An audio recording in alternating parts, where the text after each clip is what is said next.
Good morning, students. Welcome to today's class.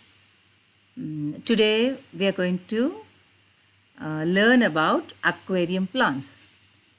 In last class, we discussed about what are the steps that has to be considered for doing constructing a aquarium, and we studied step by step how to design, how to construct, and how to make ready with the aquarium.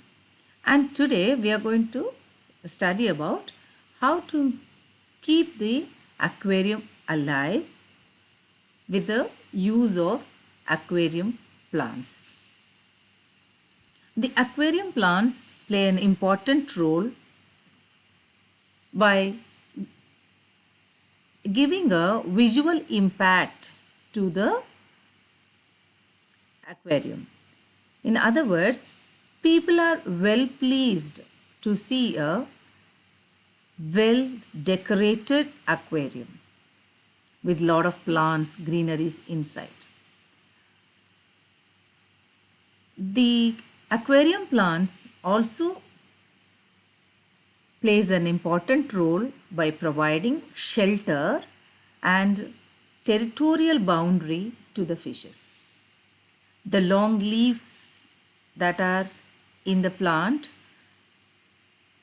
they help the fishes by providing them a shade and a refuge for their young ones. During the breeding times, plants may be used as a spawning site. They act as basic building materials for bubble nesting fishes. Some aquarium plants are taken as food by vegetarian fishes. Carbon dioxide that is produced by the fishes as a byproduct of respiration is consumed by the plants for the photosynthesis, and in turn, as a byproduct of the photosynthetic activity of plants, they generate lot of oxygen for the fishes in an aquarium.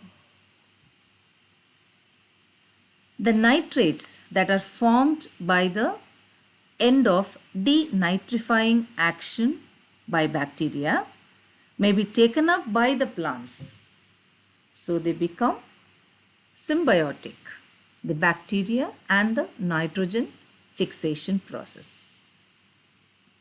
In a live aquarium, means where the aquarium plants will prevent the algal infestation by competing with algae for nutrients. They will provide weaker fishes a suitable hiding spot. Aquarium plants can be colonized by algae, rotifers, protozoa, and similar organisms that serves as fish food. Such food is especially important for a newly hatched fry. Live aquarium plants keep the water quality in a very nice manner by keeping up binding organic waste. Many plants absorb salt through their leaves. There are two types of plants that could be kept in an aquarium: the live plants and the artificial plants. Now let's understand what are the pros and cons of keeping a live plant and an artificial plant. By keeping a live plant, we have the advantage of absorption of carbon dioxide in daylight and giving of oxygen in the daytime, because of the process of the photosynthesis. Live plants absorbs toxins. It harbors beneficial bacteria. It serves as food source. It inhabits algal growth. There are few drawbacks They may cause oxygen deficiency at night time, creates waste when decayed, can carry parasites. It is not easy to clean and it requires good lighting. When we consider artificial plants, it doesn't affect oxygen levels, it does not create waste, it does not carry parasites. They are very easily removed and cleaned and replaced, and it does not need any special lighting. These are the advantages of artificial plants. But at the same time, there are lot of disadvantages also. Artificial plants does not absorb carbon dioxide. It cannot reproduce, it cannot produce oxygen. It cannot absorb toxins. It does not carry any bacteria. So there is no possibility for nitrogen fixation and utilization of the waste into a beneficial one, and it cannot be used as a food source for plants, the fishes, and it does not inhibit the algal growth. So here in the picture is Azolla. Azolla is commonly called as mosquito fern, water velvet, fairy moss.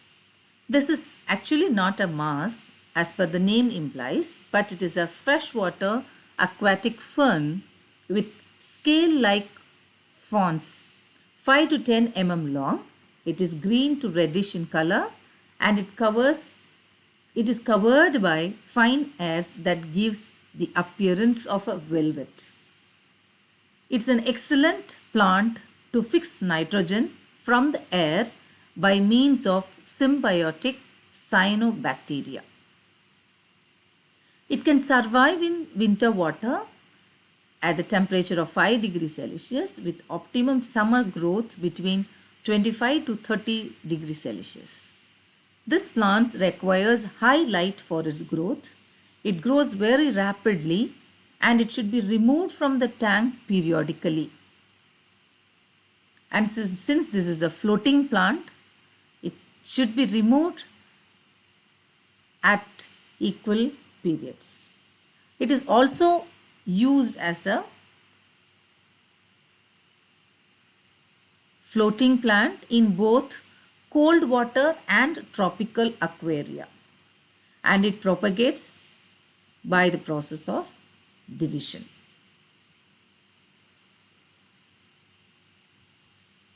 The next plant we are going to learn is Indian fern. This Indian fern has several popular names. The most widely used Indian fern, Sumatra fern, underwater fern, water sprite.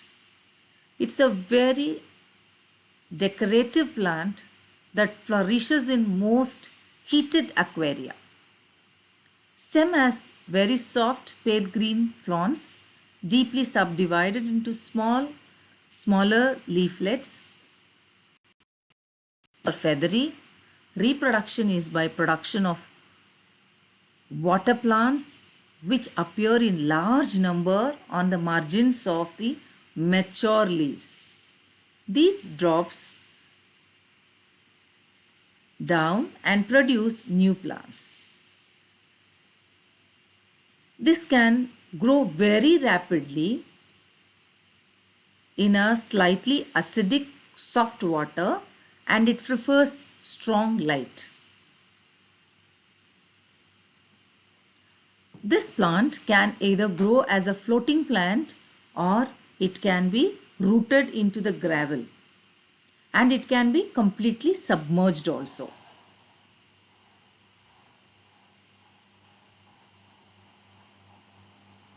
The next plant is Salvinia auriculata.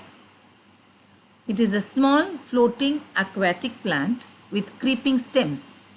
They are branched, bearing hairs, but no true roots are present. Leaves are arranged in rolls of 3. 2 leaves are green, sessile or short petioled, flat, entire and floating. The remaining leaves are finely dissected, petiolate, root-like and pendant.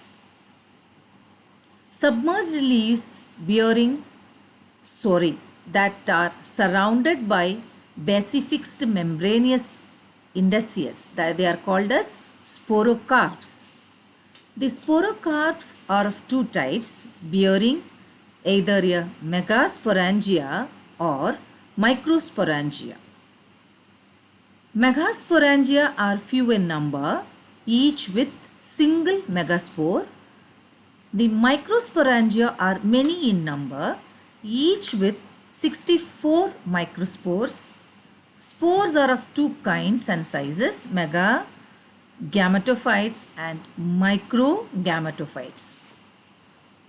They protrude through sporangium wall. The megagametophytes float on water surface with archegonia directly downwards. The microgametophytes remaining fixed to sporangium wall. It does not require plenty of light. Suitable temperature for its growth is 18 to 25 degrees Celsius. So students, in today's class, we stop with these 3 types of floating plants. The rest of the plants we will be seeing in the next session. Thank you for your cooperation. Hope you enjoyed the class. Thank you.